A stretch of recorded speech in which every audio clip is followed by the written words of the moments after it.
Hey there, Cayman climate champions. Welcome back to a brand new adventure with me, Bella, your climate ranger.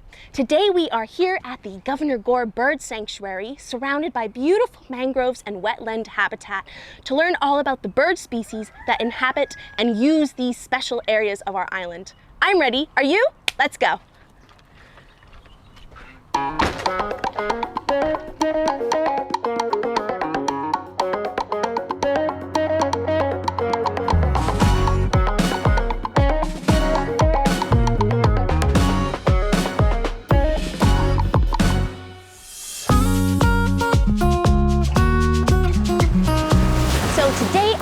With Matt Southgate, Environmental Management Officer and bird enthusiast from the Department of the Environment. Hi Matt, how are you? Hey Bella.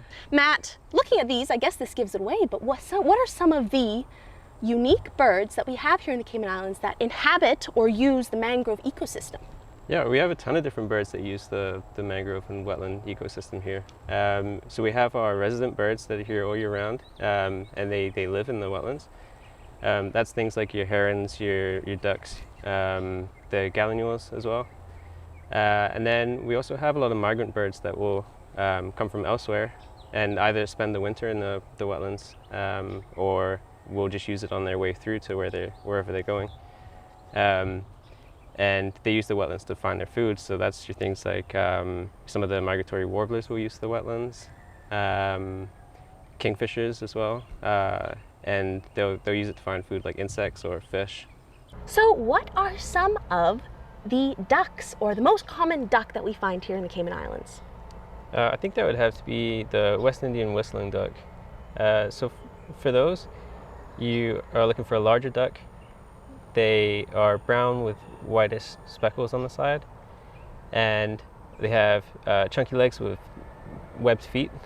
And what about songbirds that we might find in the mangroves? How do we identify those? So one of the most common songbirds you'll see is the yellow warbler. They're pretty easy to identify because they're bright yellow. And you can listen out for their song, which people say sounds like sweet, sweet, sweet, I'm so sweet. They're also very small. So if you see a small, bright yellow bird, it's a yellow warbler. Okay. And what about the mangrove cuckoo? Yeah, the mangrove cuckoo is another songbird we would find. So look for a long tail. And they have these white circles on the tail, which is usually the first thing you can spot. They also have a curved bill and kind of look like they're wearing eyeliner. You can also listen out for their loud call, which you can hear echoing through the mangroves. Wonderful.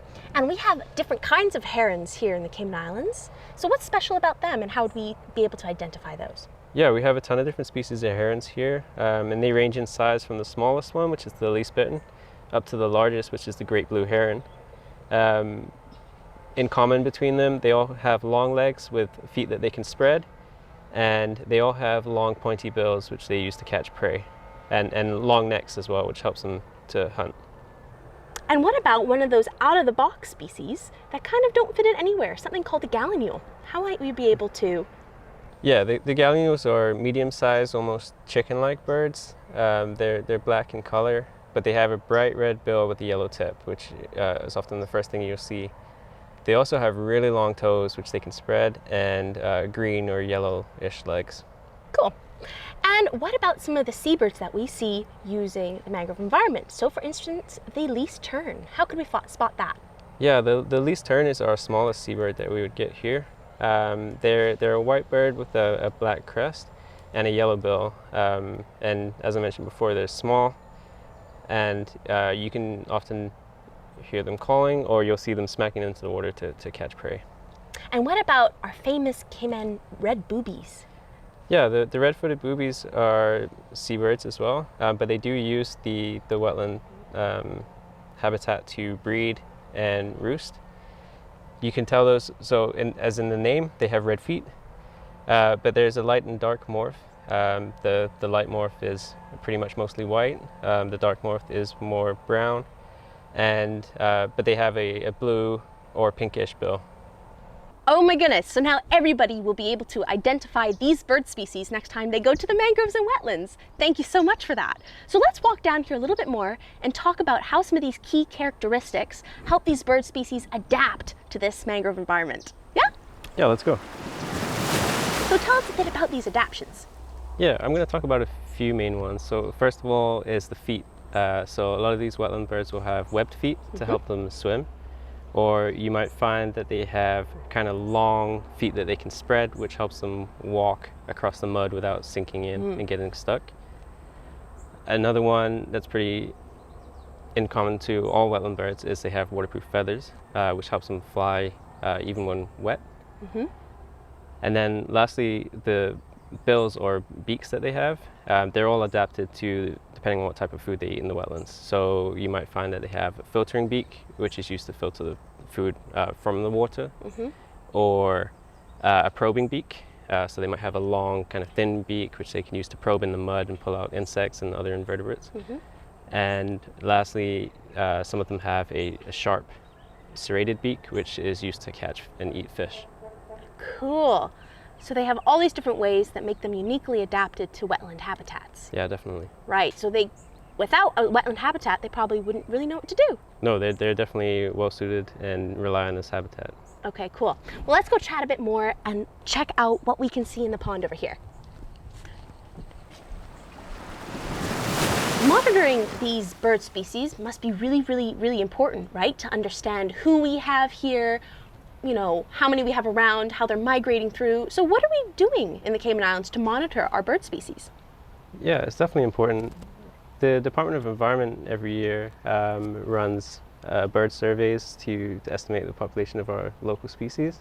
But also a way that you can get involved is through citizen science efforts. So things like eBird and iNaturalist, people use around the island to record bird species and populations in different areas. Over the years, we have a record of what birds are there at what time, how many, and we can really get an estimate of their population, migration habits, and how they use the wetland as well through those. Very, very cool. And do we do any bird tagging here?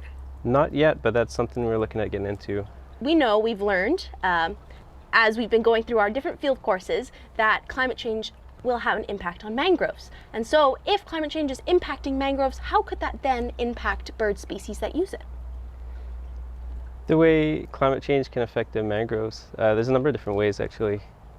One, it can change the extents of mangrove areas, so you might find that over long periods of time, areas that were once wetlands maybe are not, they might become flooded.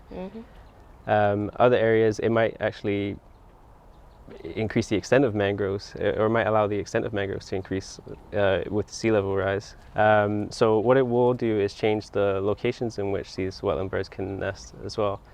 And they are adaptable, but they're also creatures of habit. They come back to the same location. So if areas that they would typically come back to nest are no longer there, they may struggle in future years. Right. So if something happens to those, either through climate change or even just development, then yeah, these birds coming back are going to run into issues. Okay, so what is being done to conserve our birds then? So, you know, we're moving with climate change, we're going to be adapting to climate change. So what is being done to conserve what we have here in the Cayman Islands? Well, it's important to note that all birds are protected under the National Conservation Act. So that's a good start. But also the mangroves, and so as a species, mangroves are protected under the Conservation Act, and there is a species conservation plan, which is it means that there's restrictions on what you can do to mangroves without getting necessary permits. So that helps to retain some of these wetland areas. There's also wetland areas which are protected under the Conservation Act as well. Good. So that includes areas like Meager Bay Pond, some of the central mangrove wetlands, and then over on Little Cayman, the Booby Pond Nature Reserve area is also protected, which ensures that nothing can be done to those mangroves there, and it maintains the habitat for these birds. There's currently a seabird conservation plan, which was just approved by the National Conservation Council, and I guess in the coming months will be sent to Cabinet for approval. Okay, right. And that is to protect specifically are seabirds that come here to nest or live here year round. So the brown booby, the red-footed boobies, and the white-tailed tropic birds.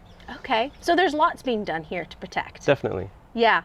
And I think with the increasing number of people that are interested in birds, it seems like it's a hot topic, and there's a lot of support behind protecting these areas. So. Oh, that's very encouraging. Oh, well, thank you so much for joining us today, Matt. And let's just sit here for a little bit longer and see what we can find. Because I think a bit earlier you said you saw a baby blue heron. Little blue heron. A little blue heron over there swallowing a frog whole. Yeah, definitely. That's the circle of life. So let's see what we can see. Remember, you are empowered and capable of making meaningful changes every day to help the future of our islands. Now get out here and explore our home and see what species of birds you might be able to find in our mangrove ecosystems. I'll see you later, Rangers.